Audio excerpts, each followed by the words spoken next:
Coming your way on today's Philadelphia Eagles. Now, we're going to look ahead at a potential DeVonta Smith contract extension. Also, I cooked up 10 key storylines from Eagles training camp. Now, when you look ahead at a potential DeVonta Smith deal, here's why it could happen. Here's why we have to continue to talk about it and look ahead. Because all great businesses, whether it's in the NFL or if it's in the actual business world, always plan for the future. We know Howie Roseman, very intelligent because he's like that. Smith is entering year 3, and since he was a first-round pick, the Eagles have the option to exercise his fifth-year option after this year. What that means is that if the Philadelphia Eagles exercise that fifth-year option, DeVonta Smith would then be under team control through 2026. So this year, next year, and then the year after that as well, Smitty, a.k.a. Skinny Batman, would be on this team for the foreseeable future.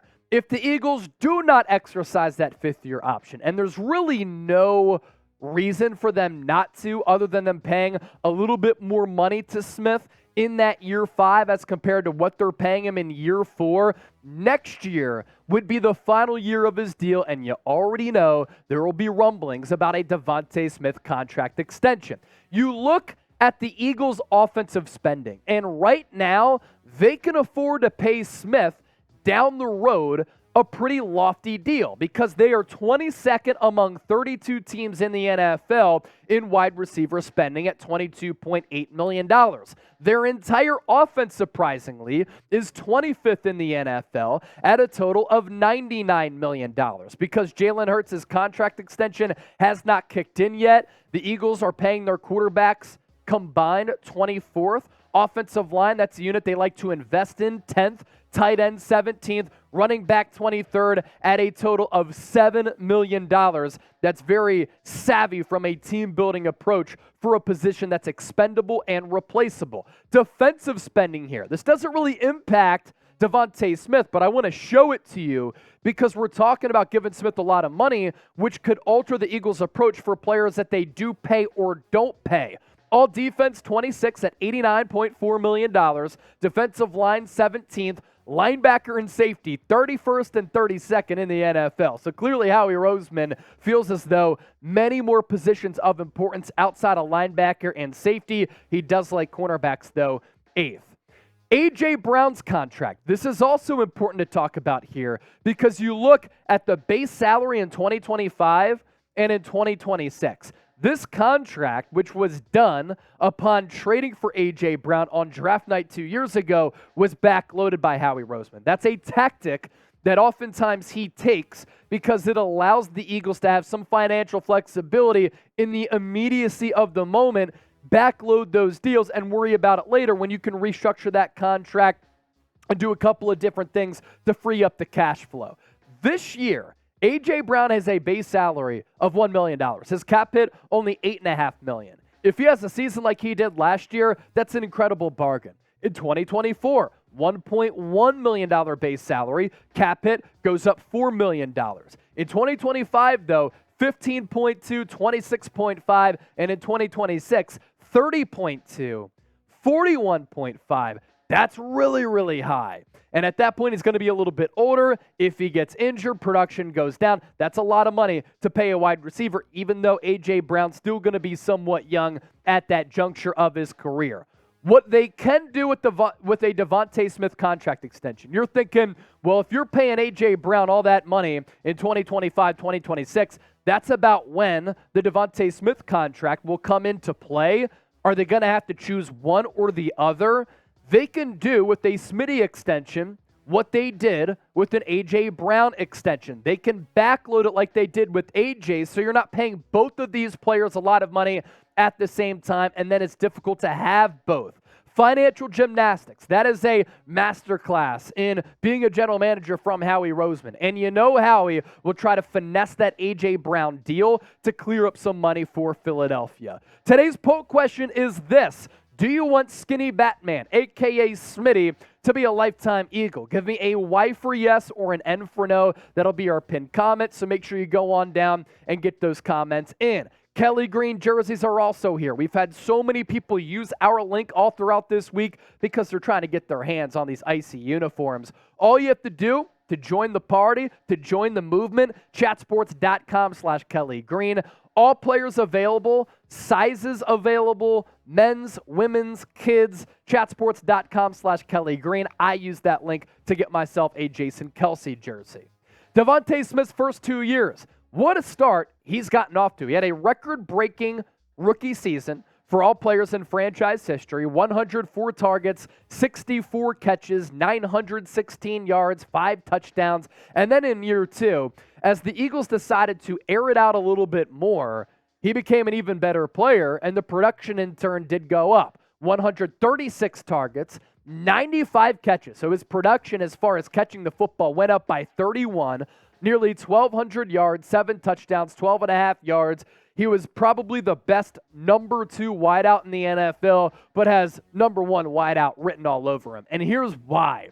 Really crisp route runner. He has excellent footwork, very reliable hands where he doesn't really drop a lot of footballs. He's so slippery in the open field where he can make guys miss and surprisingly break some tackles.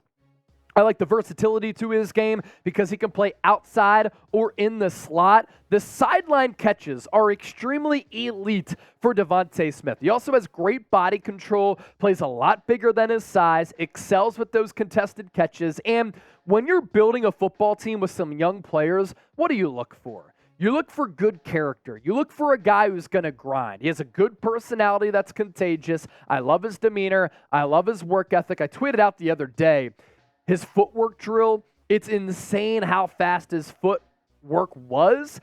And this is a guy who loves to get in the lab to improve his craft. I kind of want to compare the trajectory for DeVonta Smith to the trajectory of Brandon Ayuk of the San Francisco 49ers. I think both of these players are very similar. Footwork, route running where they can cross you over like Allen Iverson back in the day. They're goal line to goal line players. They're not just used inside the 20 or from the 20 to the 20. Their usage and role in their respective offenses is also very similar because Brandon Ayuk is not the number 1 option on the Niners.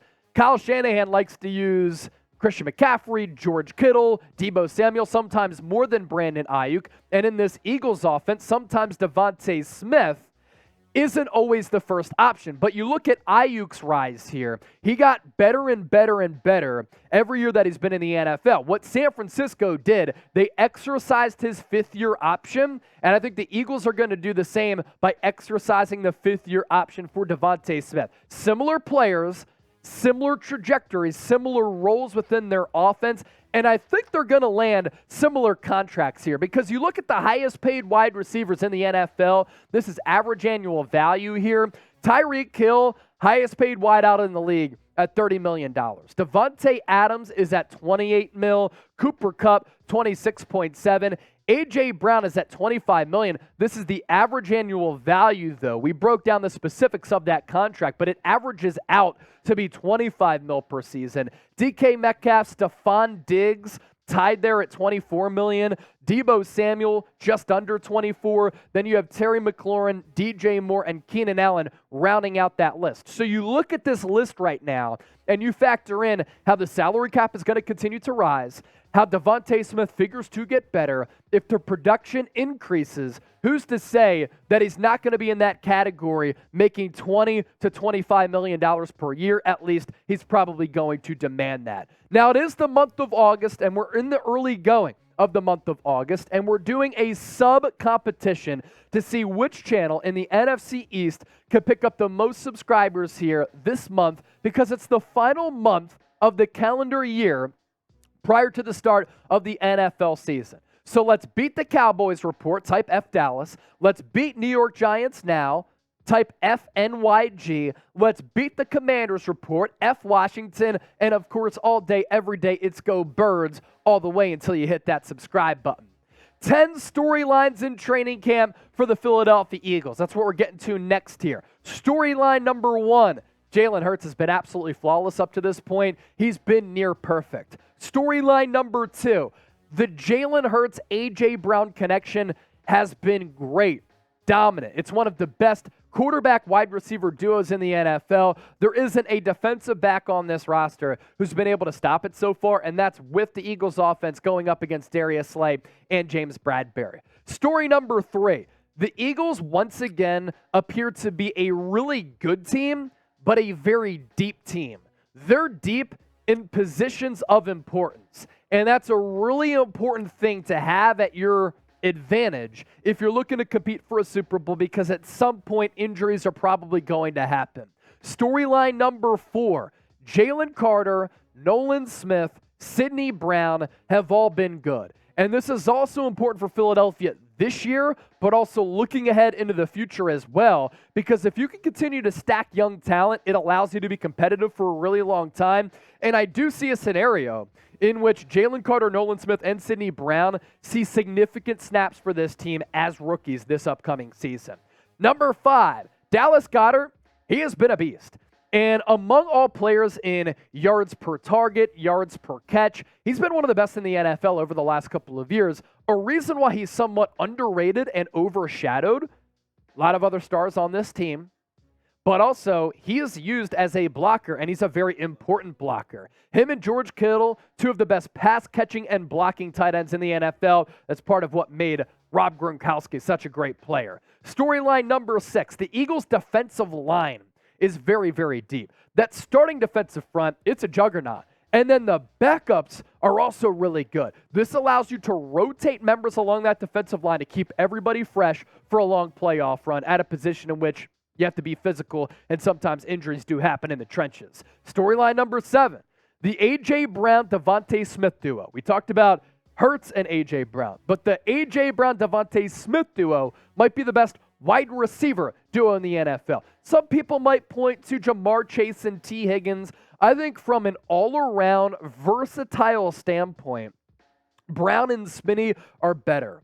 Story number 8, some concerns here. The Eagles linebackers are one of them. Nakobe Dean hasn't necessarily popped and suffered an injury during Thursday's practice. Nicholas Morrow has struggled in coverage. They're kind of relying on a guy like Christian Ellis to get some first-team snaps, who's a UDFA for a reason. Even though he's made a lot of big plays, you can get away with subpar linebacker play if your defensive line is really good and if your cornerbacks play really good.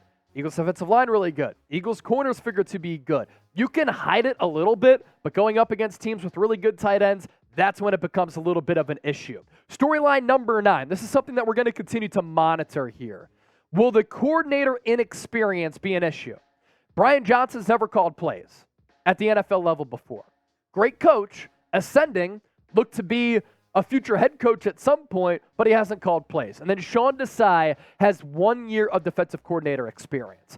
Who's coming up week 1? Bill Belichick. That matchup scares me and is a little bit daunting for those reasons, where you have 2 inexperienced coordinators going up against arguably the best coach of all time, and they're honoring Tom Brady that night in Foxborough, so the stadium's going to be juiced up. Are the Eagles going to lose that game? I don't believe so. Could it be a dogfight like last year's game against the Lions was, when Detroit ended up being a good team? I think it's going to be a close one, even though the Eagles are far superior to New England. Storyline number 10. Funny shit is happening with the Dallas Cowboys. Dak Prescott, after leading the league in interceptions last year, continues to throw picks. You had Trevon Diggs say, "Shut your bitch ass up." Mike McCarthy wants to run the football and take the ball out of the hands of Dak Prescott when he's one of the highest paid quarterbacks in the NFL. And this is a team that continues to choke. They don't have depth at a lot of skill positions. And I'm worried about the Dallas Cowboys if I'm a Cowboys fan, because I think they're completely fraudulent. I love it as an Eagles fan, because anytime you could see the Cowboys collapse and fold, that is always music to our ears and a beautiful sight to see. So type F Dallas, like the video, gotta love it. Go Birds all day, every day. Don't forget to subscribe, and thanks for watching the show.